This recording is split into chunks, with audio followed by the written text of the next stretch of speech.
उत्तर प्रदेश के चुनावों की बिगुल बजने के बाद पूर्वांचल में घमासान छिड़ा हुआ है और पूर्वांचल का अगर राजनीति का केंद्र कहा जाए तो वो बलिया जिला है। और बलिया जिला में इस समय हम हैं पूर्व मंत्री अंबिका चौधरी जी के अहाते में, जहां पर आज जैसे 3 नदियों का संगम होता है वैसे ही आज 3 नेताओं का मिलन होने जा रहा है। एक तो हमारे साथ पूर्व मंत्री अंबिका चौधरी जी हैं, दूसरी तरफ फेफना विधानसभा से समाजवादी के पार्टी के प्रत्याशी संग्राम सिंह यादव जी हैं और कुछ ही देर में समाजवादी पार्टी से बलिया नगर का टिकट लेकर आ रहे हैं पूर्व मंत्री नारद राय जी। हम अंबिका चौधरी जी से, संग्राम सिंह जी से आज आप लोगों की बात करवाएंगे, जानने की कोशिश करेंगे कि पूर्वांचल की राजनीति की धुरी रहने वाले चौधरी जी इस चुनावों में, जबकि भारतीय जनता पार्टी करेगी हम प्रचंड जीत से आगे बढ़ेंगे, क्या रणनीति अपना रहे हैं और किस तरह से समाजवादी पार्टी की सरकार बनेगी। सर बहुत बहुत आपका स्वागत है। ये बताएं, अब तो आप लोगों की मनभावनी सारी सीटें भी आ गई हैं, तो कैसा क्या रहेगा इस पर?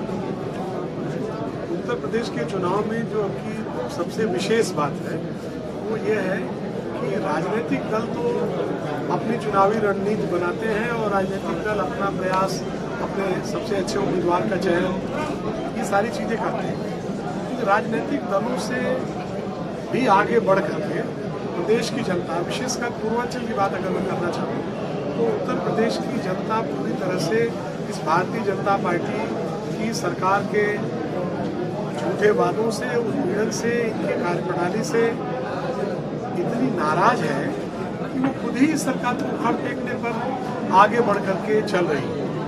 आज यहाँ समाजवादी पार्टी के कार्यकर्ता, गठबंधन के दूसरी पार्टियों के कार्यकर्ता मेहनत कर रहे हैं, वहीं प्रत्येक जगह इतना उत्साह और उल्लास का वातावरण है उन साथियों के पीछे का, जो इस बात की गारंटी देता है कि भारतीय जनता पार्टी के दिन गिने चुने रह गए हैं और आश्चर्य नहीं होना चाहिए वो अब तक इतिहास के न्यूनतम स्कोर पर इस बार पहुंच जाएगी, ऐसा मेरा विश्वास है।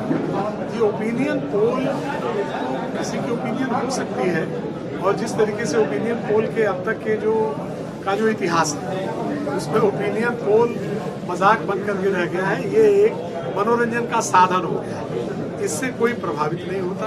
और ओपिनियन पोल जितने आ रहे हैं, मैं सबकी बात क्या करूं अलग अलग, उसमें से अधिकांश प्रायोजित हैं और वो बिल्कुल कैलकुलेटेड हैं। कभी आज किसी को आगे करेंगे, कभी किसी को पीछे करेंगे, क्योंकि उनकी अपनी विश्वसनीयता जाती रही है और उनकी कोई जवाबदेही नहीं है।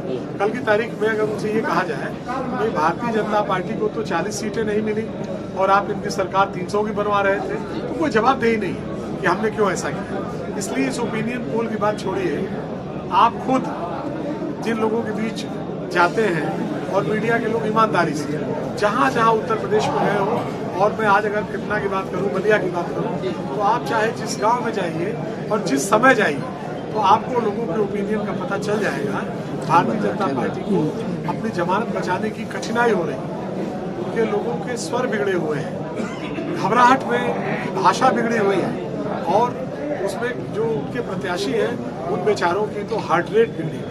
अच्छा सर, अभी आप कह रहे हैं जैसे कि हम देख रहे हैं कि नगर के प्रत्याशी थे, उनको भाजपा ने बदल दिया, उनको द्वाबा में ट्रांसफर किया, द्वाबा से बैरियंस जो प्रत्याशी थे उनका टिकट काट दिया। तो आखिर ये फकड़ की स्थिति क्यों है आपकी नज़र में? आपके सवाल में आपका जवाब है, वो आप अपना जवाब मुझसे क्यों पूछना चाहते हैं? अब कि अगर उन्होंने 5 साल बहुत अच्छा काम किया और फिर अपने प्रत्याशी की स्थिति को ऐसा नहीं पा रहे कि उस विधानसभा क्षेत्र में वो जा भी सके, तो इसका परिणाम तो स्वयं घोषित कर दिया उन्होंने। इसका तो इस प्रश्न का मैं क्या उत्तर? मैं तो सिर्फ ये जानता हूँ कि भाई अगर उनको बेलथरा रोड में ये लगा कि भाई भारतीय जनता पार्टी का प्रत्याशी बहुत नालायक था, इसको लड़ाना ठीक नहीं है, काम गड़बड़ हो जाएगा। अगर उनको लगता है कि भाई रसला में तो हम एकदम गड़बड़ कर गए थे और इसका नाम लेंगे तो और बुरी हालत हो जाएगी, उनको लगता है कि भाई बलिया में मंत्री जिसको बनाया था वो आदमी तो एकदम ऐसी स्थिति में है कि क्षेत्र में जाएगा ही नहीं, पब्लिक उसको दौड़ा लेगी। अगर ये लगता है कि भाई द्वाबा में सुरेंद्र सिंह जी को नहीं हटाएंगे तो भारतीय जनता पार्टी को क्या दिखाएगी, तो इसका उत्तर मैं क्या दे सकता हूं? आप ये जान लीजिए। जैसे कल एक प्रेस कॉन्फ्रेंस करते हैं मंत्री भूपेंद्र तिवारी और वो कह रहे थे कि फेफना विधानसभा सीट से हम इतने चुनावों से जीतेंगे जितने आप हमारे विरोधी पार्टी के चुनाव में वोट पाएंगे। और वो साथ ही कह रहे थे कि यहाँ से हमारे प्रतिद्वंदी बहुत कमजोर उतार दिया गया है, मुझे लड़ने में मजा नहीं आ रहा है, मजबूत प्रत्याशी के साथ क्यों लड़ता है। उनको जिन चीज़ों में मज़ा आता रहा है वो मज़ा तो अब आएगा 10 मार्च के बाद। असली मज़ा 10 मार्च के बाद आएगा, उनको भी आएगा। और कई बार ऐसा होता है ना, खिलाड़ी को भी मज़ा आता है, देखने वालों को भी मज़ा आता है। तो 10 मार्च के बाद जो मज़ा उनको आएगा उससे ज़्यादा मज़ा फेफना की जनता को आएगा, ये मैं आपको बताना चाहता हूँ। और उनके अपने जो कृत्य हैं वो जगजाहिर है, सब लोग उनको जानते हैं। एक और है कि दावा करने में कोई बुराई नहीं, बचने की दरिद्रता। अगर उनको लगता है तो वो पहले से ज्यादा क्यों बताते हैं। उनको कहना चाहिए कि बाकी लोग 3-4-5 वोट पाएंगे, बाकी सभी लोग आ जाएंगे, बताने कोई दिक्कत नहीं। उनकी हालत सबसे ज्यादा खराब होने वाली है। और पहली बार जब वो लड़ने आए थे यहाँ 2002 में, तो 2002 में जितना वोट पाए थे उसके आसपास वो वोट पा सकते हैं, उससे ज्यादा वोट मिलने वाला नहीं। समाजवादी पार्टी के कार्यकर्ताओं ने जिस तरीके से अपने गठबंधन के दूसरे साथियों के साथ मिलकर एक मजबूत ताकत बनाई है, जनता का जितना भारी समर्थन है, इन सबको अगर एकजुट करके हम मिला लें तो मुझको ये लगता है कि बलिया जनपद में आज की तारीख में तो 7 सीटें हम जीत रहे हैं। आप फेफना विधानसभा में आए हैं और लोग रास्ते से आ रहे थे तो लोग कह रहे थे कि 2 शक्तियां एक हुई है, आप इसको किस रूप से देखते हैं। आपने कुछ सवाल और जवाब आपके में निहित है। केवल इसी वजह से चुनाव जीतते थे। बाकी जो मंत्री जी ने कहा कि जैसे वो आए थे उसी तरह से यहाँ वापस होने वाले हैं। इस बार जनता उनको उसी मत के आसपास लेकर के भेजने वाली है उनके विधान। इस बार क्या आपने जनता के बीच क्या बातें रही? हमारे जो माननीय राष्ट्रीय अध्यक्ष हमारे माननीय अखिलेश यादव जी ने जो कुछ घोषणा किया है, 300 यूनिट बिजली फ्री देने का काम करेंगे।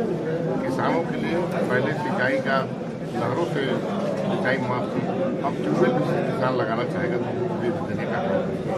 नौजवानों के लिए IT सेक्टर में 22 लाख नौकरी, 10 लाख ऐसी नौकरी और पुलिस की विशेष भर्ती भी करनी पड़ेगी तो अपने नौजवानों के लिए विशेष भर्ती अभियान चला करके उन्हें नौकरी करने का। महिलाओं के लिए 1500 रुपये महीने पेंशन देने का काम करेंगे 18,000। और जो कर्मचारी हैं और अध्यापकगण हैं जिनकी बहुत पुरानी मांग थी, 2004 से पेंशन बंद कर दी गई थी, 2004 की पेंशन को बहाल करने का काम करेंगे। पूरे प्रदेश की जनता की खुशहाली के लिए काम होगा। और जो राशन ये दे रहे हैं इसके बल पर ये कह रहे हैं कि हम चुनाव लड़ने जा रहे हैं और हम राशन देते हैं खाने के लिए, नमक में बालू मिला हुआ है, ऐसा राशन ये दे रहे हैं। हमारी सरकार ने घोषणा किया, हमारे राष्ट्रीय अध्यक्ष ने, हमारी सरकार बनेगी तो ये कह रहे हैं मार्च तक देंगे, जब तक सरकार चलेगी हमारी तब तक हम ये राशन और पौष्टिक राशन देने का काम करेंगे। सबके लिए, सबके खुशहाली के लिए हमारी सरकार आएगी तो काम करेगी। ये हमारे एक चीज देख रहे हैं हम लोग, सड़क की हालत उस पर क्या करें? सड़क की हालत में यहाँ से बताना चाहता हूँ कि ये मंत्री यहाँ के, एक दिन मैंने सुना इन्होंने कहा कि 70 सालों में जो काम नहीं हुआ वो मैंने काम किया। 70 सालों में यहाँ किसी ने 100 बीघा जमीन नहीं खरीदी, 70 सालों में किसी प्रतिनिधि ने कोल्ड स्टोरेज नहीं खरीदा, 70 सालों के आदमी शीश महल नहीं खरीदा। ये 70 साल में उन्होंने कहा कि मैंने काम किया है और ये मेरा टेलर है। जनता से कह रहे हैं कि 10 साल मुझे और दे दीजिए तो पूरा फेफना विधानसभा खरीद करके मैं यहाँ से चला जाऊंगा। बाकी उनके पास और करने के लिए कुछ नहीं है। इनके बड़े नेता आए थे, गडकरी जी, उन्होंने 2016 में 17 के विधानसभा चुनाव के पहले कहा था ये हाजीपुर से गाजीपुर तक सड़क चमचमाती हुई 4 लेन बन जाएगी। अब स्वयं चल के आए होंगे, आपने देखा होगा इसकी हालत। इन्होंने कहा था कि बाईपास बना देंगे श्रीरामपुर घाट तक, के हमारे नेता ने 400 करोड़ का पुल बनाया है, वहां तक मालदेपुर से बाईपास बनाने का वादा किया था। फ्लाईओवर चंद्रशेखर नगर से AC कॉलेज तक बनाने का वादा किया था। एक ईंट नहीं, सबसे बड़ी 16 से और 22 के बीच 6 साल का गैप हो गया, एक ईंट नहीं रखी गई, कोई काम नहीं हुआ। जब क्या इतना बड़ा नेता झूठ बोल सकता है तो ये चुटमुटिया नेता है और झूठ बोलते हैं। यही मेडिकल कॉलेज आया था, इसी विधानसभा में बन रहा था, उठ करके दूसरी जगह स्थापित हो गया। पूर्वांचल एक्सप्रेस वे को हल्ला करते रहे, विधानसभा में पास किया कि हम फेफना से जोड़ने का काम करेंगे, लेकिन एक दूर जमीन नहीं खरीदी गई। इन्होंने पूरे जितने प्रतिनिधि हैं भारतीय जनता पार्टी के केवल झूठ बोलते हैं। एक एक जमीन नहीं खरीदी तो कहां से पूर्वांचल एक्सप्रेस को बलिया से जोड़ेंगे। आपसे वादा करते हैं हमारी सरकार बनेगी, पुनः मेडिकल कॉलेज की स्थापना फेफना विधानसभा में कराने का काम करेंगे हम लोग। और दूसरी बात, पूर्वांचल एक्सप्रेस को जोड़ने का काम हमारे नेता ने हमसे ही कहा था कि जब सरकार बनेगी तो बलिया को फेफना को पूर्वांचल एक्सप्रेस से जोड़ने का काम करेंगे। सड़कों का काम पहले भी हमारी सरकार ने किया था। पुल बहुत बड़े बड़े 400 करोड़ का एक ही पुल, यूनिवर्सिटी की मांग 52 से चली आ रही थी। 70 सालों में जो काम नहीं वो हम कहें तो समझ में आता है। हमने तो 52 की जो मांग थी वो विश्वविद्यालय मणि चंद्रशेखर जी के नाम पर बनाने का काम किया। उसमें एक कदम आगे ये सरकार नहीं बढ़ी है। चंद्रशेखर जी के नाम पर विश्वविद्यालय था, उस पर भी एक कदम बढ़ाने का काम नहीं किया सरकार ने। तो जो भी विकास हुआ भारतीय जनता पार्टी ने उसको रोक देने का काम किया। जहां था 17 से पहले जो काम हुआ था उसी पे रुका हुआ है। हमारी सरकार बनेगी, पूरा बलिया विकास के रास्ते पर चलना शुरू कर देगा। और जितना धन हम लोग 12 से 17 के बीच में समाजवादी पार्टी की सरकार में लाए थे, उसका 4 गुना धन ला करके बलिया का विकास करने का काम करेगा। अपनी बात क्यों नहीं करते हैं वो? उपेंद्र तिवारी ने 7 लोगों को लड़ाया था जिला पंचायत में। इनके नाम की वजह से लोगों ने जिताना भी चाहते थे, उनके नाम की वजह से वो डूब गए और सातों से हार गए। पंचायत के चुनाव में इनको मुंह की खानी पड़ी।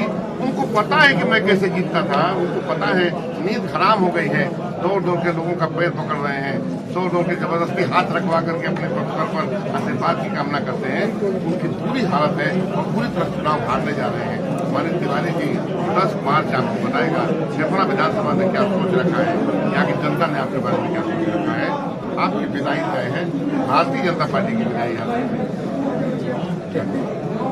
ये थे हमारे साथ अमिका चौधरी जी, पूर्व मंत्री और फेफना विधानसभा से प्रत्याशी संग्राम सिंह यादव, जिन्होंने स्पष्ट रूप से कहा कि समाजवादी पार्टी प्रदेश में भारी बहुमत के साथ अपनी सरकार बना रही है और फेफना विधानसभा से उपेंद्र तिवारी का पत्ता साफ होने वाला है और वो उतने ही वोटों से इस बार हारने वाले हैं जितने वोट पहली बार पाए हुए थे। यानी कि उतने ही वोट इस बार के चुनाव में उनको मिलने वाला है। उनका जो दावा है कि वो 1 लाख वोटों से हराएंगे वो खोखला है और वो यहाँ से हार के जाने वाले हैं। बने रहिए आप खरीबार 24/7 के साथ।